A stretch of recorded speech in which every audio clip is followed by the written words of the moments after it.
तो दोस्तों नमस्कार। आप सभी साथियों का स्वागत है आपके अपने YouTube चैनल एक्सेस एकेडमी पर। दोस्तों आज की इस वीडियो में ईसीसी ई एजुकेटर भर्ती आवेदन फॉर्म से जुड़ी हुई महत्वपूर्ण अपडेट के साथ साथ 69,000 शिक्षक भर्ती आरक्षण मामले को लेकर के सुप्रीम कोर्ट सुनवाई से जुड़ी हुई बड़ी अपडेट डिस्कस करेंगे। तो आप सभी से निवेदन है कि वीडियो को बिना स्किप किए हुए अंत तक देखें, जिससे वीडियो में शेयर की गई सारी जानकारी को आप आसानी से समझ सकें। वीडियो में आगे बढ़ने से पहले छोटी सी रिक्वेस्ट है, प्लीज वीडियो को लाइक करें, दोस्तों में शेयर करें। जितने भाई बहन चैनल पर पहली बार विजिट करें प्लीज चैनल को सब्सक्राइब करके बेल आइकन जरूर दबाएं आगे की लेटेस्ट अपडेट पाने के लिए। तो आइए दोस्तों शुरू करते हैं आज का यह वीडियो। और सबसे पहले बात करेंगे 69,000 शिक्षक भर्ती आरक्षण मामले को लेकर के सुप्रीम कोर्ट सुनवाई से जुड़ी हुई क्या बड़ी अपडेट निकलकर सामने आ रही है।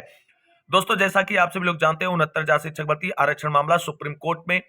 पहुंच चुका है और सुप्रीम कोर्ट में अभी 69,000 शिक्षक भर्ती आरक्षण मामले को लेकर के एक भी प्रॉपर सुनवाई नहीं हो पाई है, जिससे सभी पक्षकार अपना पक्ष सुप्रीम कोर्ट को सुना सकें और सुप्रीम कोर्ट को कन्विंस कर सकें और इस मामले से जुड़ी हुई जितने भी विवाद हैं उन सभी का निस्तारण हो सके। और आप सभी लोगों ने देखा कि डेट कई बार लगी है 69,000 शिक्षक भर्ती आरक्षण मामले की सुप्रीम कोर्ट सुनवाई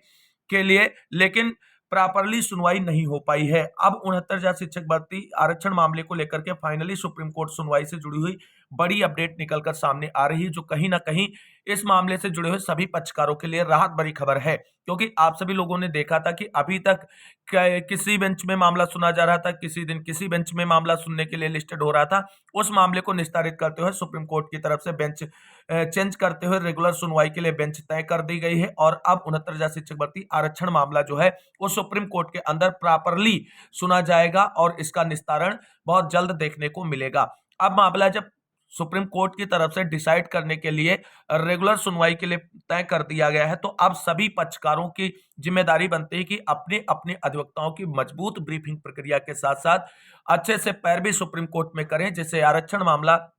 जो कई वर्षों से लंबित है 69,000 शिक्षक भर्ती में, वो सुप्रीम कोर्ट जो कि अंतिम दहलीज है न्याय की, वहां से उसमें एक उचित समाधान निकलकर सामने आए और इस मामले से जुड़े हुए सभी पक्षकारों को 69,000 शिक्षक भर्ती में न्याय मिल सके। और आरक्षण पीड़ित अभ्यर्थियों को सुप्रीम कोर्ट से बड़ी उम्मीदें हैं, लेकिन उन उम्मीदों को पूरा करने के लिए अब आरक्षण पीड़ित अभ्यर्थियों की जो टीमें हैं उन्हें 100% और एकजुट होकर के एफर्ट करना होगा सुप्रीम कोर्ट में, जिससे जो बेंच चेंज हुई है, जो रेगुलर सुनवाई आपके केस की अब फिक्स हो चुकी है, उसके लिए आपका बेहतर प्रयास ही आपको सफलता दिलाएगा और आपको न्याय मिलेगा। तो सभी टीमें आपस में मतभेद भुला करके जो आरक्षण पीड़ित हैं वो एक साथ सुप्रीम कोर्ट में मजबूत पैरवी करें और अपने न्याय का मार्ग सुप्रीम कोर्ट यानी न्याय की अंतिम दहलीज से प्राप्त करें। क्या बेंच चेंज हुई है, कौन अब केस को सुनेगा? अगली सुनवाई 4 दिसंबर को लग चुकी है, जिसकी कॉज लिस्ट आ चुकी है सुनवाई के लिए, वो डिटेल यहां पर आप सभी लोग देख सकते हैं।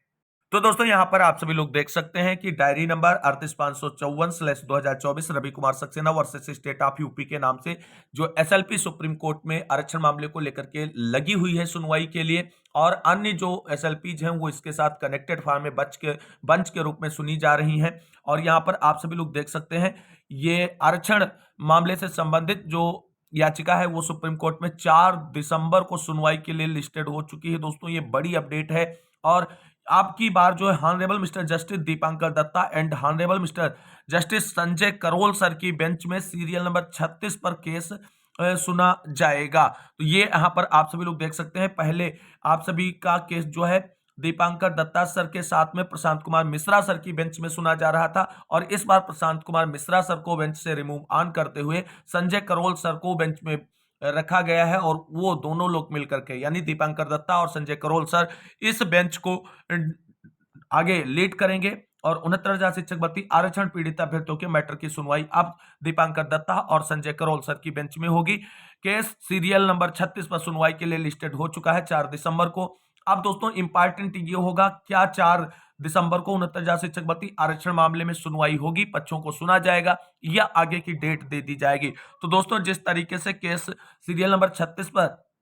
लिस्टेड होकर के आया है, ये लंच के अराउंड जो है अपना केस सुनवाई के लिए टेकअप हो सकता है और 95% चांसेस हैं कि 4 दिसंबर को सुनवाई होगी और पक्षों को सुना जाएगा। उसके बाद आगे की डेट तो मिलना तय है क्योंकि एक डेट में यह केस डिसाइड नहीं होगा, लेकिन अभी तक जो केस चला सुप्रीम कोर्ट में उसमें पक्षकारों को नहीं सुना गया और इस बार पूरी उम्मीद है कि पक्षकारों को सुना जाएगा और उसके बाद केस जो है आगे कैरी ऑन होगा और आरक्षण पीड़ित अभ्यर्थियों के साथ साथ इस भर्ती में जितने भी अभ्यर्थी सुप्रीम कोर्ट की शरण में गए हैं उनके पक्ष को सुनते हुए मामले को निस्तारित करने की कार्रवाई आगे बढ़ाई जाएगी। तो एक अच्छी और सकारात्मक खबर है कि 4 दिसंबर को केस सुनवाई के लिए लिस्टेड हो चुका है और बेंच भी चेंज कर दी गई। प्रशांत कुमार मिश्रा सर को बेंच से हटा दिया गया और ऐसा इसलिए माना जा रहा है कि आरक्षण पीड़ित अभ्यर्थियों की जो मांग थी कि कहीं ना कहीं प्रशांत मिश्रा सर बेंच में ना बैठे और उस लिए किया गया। लेकिन दोस्तों ऐसा नहीं है, यह सुप्रीम कोर्ट का डिसीजन है और सुप्रीम कोर्ट की तरफ से ही इस बेंच में संजय करोल सर को ऐड किया गया है और प्रशांत कुमार मिश्रा सर को रिमूव किया गया है।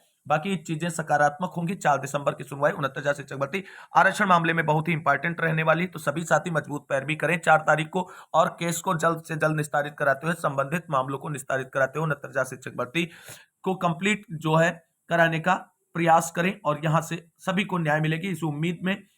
4 दिसंबर की सुनवाई की लेटेस्ट अपडेट के साथ पुनः मिलेंगे। अब बात कर लेते हैं उत्तर प्रदेश में 10,684 पदों पर ईसीसी ई एजुकेटर भर्ती का विज्ञापन जो जारी हुआ था उससे जुड़ी हुई महत्वपूर्ण अपडेट के बारे में। दोस्तों जैसा कि आप सभी लोग जानते हैं, उत्तर प्रदेश में बेसिक शिक्षा विभाग उत्तर प्रदेश की तरफ से प्री प्राइमरी से बच्चों के शिक्षण कार्य को संपादित करने के लिए आउटसोर्सिंग संविदा के आधार पर 10,684 ईसीसी ई एजुकेटरों की नियुक्ति किए जाने संबंधी ऑफिशियल विज्ञप्ति 24 अगस्त को डीजीएमएम की तरफ से जारी की गई थी और 30 सितंबर तक पूरी भर्ती प्रक्रिया कंप्लीट करने के दिशा निर्देश ऑफिशियल जो है विज्ञप्ति में दिए गए थे। लेकिन यहां पर 30 नवंबर आज बीत चुका है, 3 महीने से अधिक का समय और अभी तक किसी भी जिले में आवेदन की प्रक्रिया शुरू नहीं की गई है। हालांकि आप सभी को बता दें, विभाग की तरफ से इस भर्ती प्रक्रिया को संपादित किए जाने की कार्रवाई आगे बढ़ाई जा रही, लेकिन इतने स्लो मोशन में अगर कार्रवाई बढ़ेगी तो ये भर्ती बहुत जल्द पूरी नहीं हो पाएगी। विभाग को तीव्रता दिखानी होगी इन पदों पर भर्तियों को पूरा करने को लेकर के। और आप सभी लोग जानते हैं, पहले 30 सितंबर तक भर्ती इसलिए नहीं हो पाई कि माननीय मुख्यमंत्री योगी आदित्यनाथ जी ने जो है स्पेशल प्रोफेशनल एजुकेटरों की नियुक्ति 6 से 8 तक की करने के डायरेक्शन दिए थे और उस भर्ती को भी इस भर्ती के साथ में कराना है। लेकिन अब विभाग की तरफ से जो है किसी भी प्रकार का कोई बाउंडेशन नहीं है और अब भर्ती प्रक्रिया जल्द से जल्द संपादित की जानी चाहिए और इसको लेकर के प्रमुख सचिव बेसिक शिक्षा सुंदरम सर का जो है दिशा निर्देश जारी कर दिया गया है, उसको भी डिस्कस करेंगे। सबसे पहले आप सभी को बता दें, जिन 5 जिलों में सेवा प्रदाता एजेंसियों के चयन को लेकर के जेम पोर्टल पर बोली के लिए विज्ञप्तियां जारी की गई थी, वहां पर भी अभी सेवा प्रदाता एजेंसी का चयन अंतिम रूप से नहीं हो पाया है और वहां पर भी अभी आप सभी को बता दें आवेदन की प्रक्रिया शुरू नहीं हुई है। यानी टोटली कहने का तात्पर्य यह है कि ईसीसी ई एजुकेटर भर्ती और स्पेशल प्रोफेशनल एजुकेटर भर्ती प्रक्रिया में आवेदन फॉर्म का प्रोसेस अभी तक किसी भी जिले में शुरू नहीं हुआ है। ये चीज आप सभी लोग बिल्कुल कंफर्म कर लें। अब किस जिले में कब आएगी भर्ती, तो इसके लिए आप सभी को विभाग की तरफ से ऑफिशियल विज्ञप्ति का इंतजार करना पड़ेगा। जिलेवार ऑफिशियल विज्ञप्तियां जारी की जाएंगे आवेदन प्रक्रिया संपादित कराने को लेकर के और उन सभी ऑफिशियल विज्ञप्तियों को जो है वो न्यूज पेपर्स में पब्लिश भी कराया जाएगा आवेदन शुरू होने से एक दिन पहले। तो ये डिटेल आपको वहां पर मिलता रहेगा। बाकी आप सभी को बता दें, जो ईसीसी ई एजुकेटर भर्ती और स्पेशल प्रोफेशनल एजुकेटर भर्ती में आवेदन फॉर्म को लेकर के डिले हो रहा है, उसका प्रमुख कारण है, उस पर भी बात करेंगे। उससे पहले जो इसकी ऑफिशियल विज्ञप्ति उसके एक इंपॉर्टेंट पॉइंट पर नजर डाल लेते हैं। यहाँ पर दोस्तों आप सभी लोग देख सकते हैं, ये ऑफिशियल विज्ञप्ति है ईसीसी ई एजुकेटर पर पदों पर भर्ती के लिए जो निकाली गई थी डीजी मैम की तरफ से। यहाँ पर आप सभी लोग देख सकते हैं, समग्र शिक्षा एवं पीएमश्री के अंतर्गत प्री प्राइमरी के आवर्तक मद में मानव संसाधन ईसीसी ई एजुकेटर प्रोजेक्ट अप्रूवल बोर्ड शिक्षा मंत्रालय भारत सरकार द्वारा वर्ष 2024-25 में स्वीकृत धनराशि से 10,684 मानव संसाधन यानी ईसीसी ई एजुकेटर को कोलोकेटेड आंगनबाड़ी केंद्रों में उपलब्ध कराए जाने के संबंध में यह विज्ञप्ति जारी की गई है। अब यहाँ पर एक चीज आप सभी को ये देखनी होगी, किन कोलोकेटेड आंगनबाड़ी केंद्रों में ईसीसी ई एजुकेटरों की नियुक्ति की जाएगी। बाकी पूरा प्रोसेस यहाँ पर आप सभी लोग देख सकते हैं, ये शासनादेश दिया गया है और उसके अंतर्गत यहाँ पर देख सकते हैं 10,684 विद्यालयों जिसमें पीएमश्री विद्यालयों को सम्मिलित करते हुए में संचालित को लोकेटेड आंगनबाड़ी केंद्रों में मानव संसाधन यानी ईसीसी एजुकेटर उपलब्ध कराए जाने विस्तृत दिशा निर्देश निर्गत किए गए हैं। उक्त के क्रम में प्रदेश के समस्त 75 जनपदों में, तो ये चीज आपको क्लियर होनी चाहिए कि सभी जिलों में भर्ती आएगी। विद्यालयों के परिसर में अवस्थित आंगनबाड़ी केंद्रों जनपदवार सूची संलग्न है और है, तो प्रति केंद्र एक ईसीसी ई एजुकेटर संविदा पर यानी आउटसोर्सिंग के माध्यम से 10,313 रुपए प्रति माह के मानदेय पर 1 वर्ष हेतु रखा जाएगा। उक्त हेतु चयन हेतु निम्नोक्त जो अर्हताएं हैं वो यहाँ पर निर्धारित की गई हैं और इसके बाद यहाँ पर दोस्तों एक जो इंपॉर्टेंट पॉइंट है वो हम यहाँ पर आपको मेंशन करना चाहते हैं। बहुत सारे भाई बहनों की तरफ से ये क्वेश्चन किया जाता है कि सर ईसीसी एजुकेटर भर्ती और स्पेशल प्रोफेशनल एजुकेटर भर्ती के लिए मैक्सिमम एज क्या रहने वाली है। तो यहाँ पर आप सभी लोग देख सकते हैं सामान्य वर्ग के अभ्यर्थियों के लिए ये एज डिसाइड की गई है 40 वर्ष और आरक्षित वर्ग के अभ्यर्थियों को आरक्षण नियमों के अकॉर्डिंग जो है एज रिलैक्सेशन मिलने वाला है। अब यहाँ पर आप सभी लोग देख सकते हैं कि ईसीसी एजुकेटरों की नियुक्ति को लेकर के जो इंपॉर्टेंट पॉइंट है, उक्त समिति द्वारा यानी जो जिला स्तर पर चयन समिति गठित की जाएगी द्वारा सर्वप्रथम राज्य परियोजना कार्यालय द्वारा उपलब्ध कराई गई जनपदवार संख्या जो संलग्न के अनुसार को लोकेटेड आंगनबाड़ी वाले परिषदीय प्राथमिक या कंपोजिट विद्यालयों का चयन जनपद स्तर से निम्नांकित बिंदुओं के अनुसार किया जाएगा। यानी किन स्कूलों में ईसीसी एजुकेटरों की नियुक्ति की जानी है उसको समझना। ऐसे विद्यालयों का चयन किया जाएगा जहां यूडाइस 2023-24 के अनुसार विद्यालय की छात्र संख्या एवं को लोकेटेड आंगनबाड़ी केंद्र के बच्चों की संख्या का कुल योग सर्वाधिक हो। यानी मान लीजिए किसी प्री प्राइमरी स्कूल में आंगनबाड़ी केंद्र संचालित हो रहा है, तो वहां के स्कूल की संख्या और आंगनबाड़ी की संख्या अगर सर्वाधिक होगी तभी उसका चयन किया जाएगा। पीएम3 विद्यालयों को तो अनिवार्य रूप से चयनित किया जाएगा। ये चीज आपको ध्यान रखनी है। चयन के समय विद्यालयों में उपलब्ध भौतिक संसाधनों यथा अतिरिक्त कक्षा कक्ष, आउटडोर प्ले मटेरियल हेतु पर्याप्त स्थान एवं बेहतर परिसर को सम्मिलित भी किया जाएगा और ध्यान में रखा जाएगा। तो ये पॉइंट यहाँ पर जो है ये भर्ती में देरी का प्रमुख कारण बना हुआ है। ऐसे विद्यालयों का चयन किया जाएगा जहां पर प्राथमिक विद्यालयों की छात्र संख्या और आंगनबाड़ी केंद्रों की छात्र संख्या सर्वाधिक होगी। उन्हीं को लोकेटेड आंगनबाड़ी केंद्रों में ईसीसी एजुकेटरों की नियुक्ति की जाएगी। अब इसी को लेकर के पेच फंसा हुआ है और इसीलिए भर्ती के विज्ञापन में और आवेदन की प्रक्रिया में देरी हो रही है। दोस्तों, कानपुर नगर के जिला बेसिक शिक्षा अधिकारी की तरफ से सभी खंड शिक्षा अधिकारियों को 26 नवंबर को एक पत्र प्रेषित किया गया था और उनसे मांगा गया था कि आपके क्षेत्र में कितने विद्यालय ऐसे हैं जहां की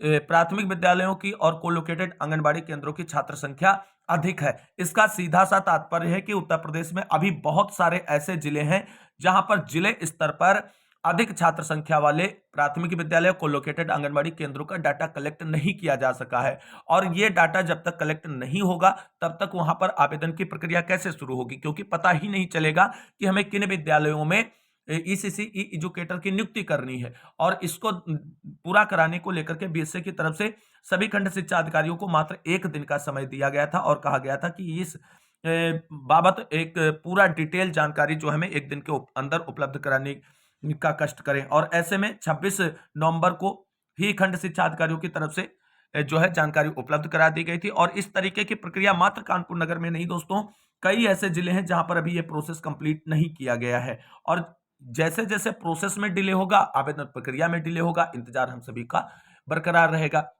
लेकिन उम्मीद करेंगे कि जिन जिलों में सेवा प्रदाता एजेंसी के चयन की विज्ञप्तियां जारी की जा चुकी हैं, वहां पर सेवा प्रदाता एजेंसी का चयन जो है अंतिम रूप से दिसंबर के फर्स्ट सप्ताह में कंप्लीट कर लिया जाए और दिसंबर के सेकेंड वीक में जो प्राप्त जानकारी है आवेदन की प्रक्रिया शुरू कर दी जाए। अब यहां पर जो देख लेते हैं बेसिक शिक्षा विभाग के प्रमुख सचिव सुंदरम सर की तरफ से क्या जो है डायरेक्शन जारी किया गया है। यहाँ पर दोस्तों आप सभी लोग देख सकते हैं कि परिषदीय विद्यालयों के बच्चों का करेंगे शैक्षिक कौशल विकास। उत्तर प्रदेश के परिषदीय विद्यालयों में बच्चों में सीखने के अवसर बढ़ाने, नवाचार, सामाजिक कौशल, नेतृत्व कौशल विकास, जवाबदेह बनाने एवं नए दृष्टिकोण विकसित करने के लिए विभिन्न क्लबों का गठन किया जाएगा। इसके माध्यम से बच्चों का बहुमुखी विकास किया जाएगा। यहाँ पर देख सकते हैं बेसिक शिक्षा विभाग के प्रमुख सचिव डॉक्टर MKS सुंदरम ने इसके लिए सभी बीएसए को क्लबों के गठन के निर्देश दिए हैं। उन्होंने कहा है कि विद्यालयों में इको क्लब, स्पोर्ट्स क्लब, गणित क्लब, विज्ञान club, geography club, reading club, civic sense club, digital initiative club, कला, संगीत व नाट्य क्लब, हेल्थ एंड योग क्लब का गठन किया जाए और हर परिषदीय प्राथमिक, उच्च प्राथमिक, कंपोजिट व कस्तूरबा गांधी बालिका विद्यालय में इनका गठन जो है वो किया जाए। इन क्लबों में कम से कम 4 छात्र छात्राएं होना अनिवार्य है। इसमें प्रधानाध्यापक, वार्डन, शिक्षक, शिक्षा मित्र, अनुदेशक भी होंगे। ये बात आपको ध्यान रखनी है। इसके माध्यम से बच्चों को पर्यावरण संरक्षण, खेल गतिविधियों, किताबों को पढ़ने, वित्तीय साक्षरता, प्राकृतिक संसाधनों के प्रयोग, डिजिटल साक्षरता, नागरिक भावना, स्वास्थ्य आदि के प्रति जागरूक करते हुए उनका बहुमुखी विकास किया जाएगा। तो कुल मिलाकर के विभाग की तरफ से सख्त रुख अख्तियार किया जा रहा है विभिन्न प्रकार की भर्तियों को लेकर के, और उसमें ईसीसी ई एजुकेटर और स्पेशल प्रोफेशनल एजुकेटर की भर्ती भी सम्मिलित है। अब उम्मीद करेंगे कि विभाग की तरफ से अब ज्यादा इंतजार आवेदकों को नहीं कराया जाएगा और जल्द से जल्द कुछ ही जिलों में चाहे शुरू हो, लेकिन आवेदन की प्रक्रिया शुरू हो। और हमने आप सभी से कमिटमेंट किया है, अगर 10 दिसंबर तक किसी भी जिले में आवेदन की प्रक्रिया या सेवा प्रदाता एजेंसी के चयन की प्रक्रिया पूरी नहीं होती तो हम सब लोग सामूहिक रूप से मिल करके एससीईआरटी पर डीजी मैम से मुलाकात करेंगे और निवेदन करेंगे कि भर्ती प्रक्रिया जल्द से जल्द शुरू कराई जाए। आप सभी लोग अगर हमारी इस मुहिम में साथ देना चाहते हैं तो प्लीज चैनल को सब्सक्राइब करके बेल आइकन दबा लें, क्योंकि सब लोग मिल करके प्रयास करेंगे तो हम सभी को इस बेरोजगारी में एक आदत नौकरी की जरूरत है, और उसके लिए हम सभी को थोड़ा प्रयास करना पड़ेगा। और उसके बाद हमने क्या प्लान किया था वो भी पिछली वीडियो में डिस्कस किया जा चुका है। यहाँ पर कुल मिलाकर के आज की महत्वपूर्ण अपडेट हमने आप सभी के साथ डिस्कस की। उम्मीद करते हैं वीडियो अच्छा लगा होगा। अगर वीडियो अच्छा लगा है तो लाइक करें, दोस्तों में शेयर करें और फटाफट चैनल को सब्सक्राइब करें आगे की लेटेस्ट अपडेट के लिए। मिलते हैं अगली वीडियो में, तब तक के लिए सभी साथियों को जय हिंद, जय भारत, वंदे मातरम।